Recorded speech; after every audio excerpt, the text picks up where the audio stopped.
affected houses in their respective areas. To provide better health facilities, Meghalaya Minister for Animal Husbandry and Veterinary A.L. Heck on Saturday carried out a soft launch of his very own ARHI hospital, which will cater to people around Mausamai, Jorabat areas and overall the northeast region.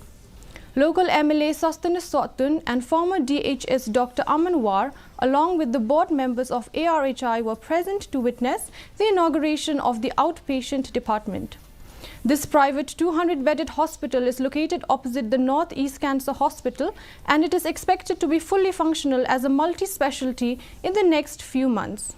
So far, around 32 to 35 specialists have been recruited to meet the patients' requirements. Close to 300 nurses and medical technicians are also a part of the hospital. In his speech, Heck mentioned that the intention to come up with the hospital is with the belief that service to man is service to God.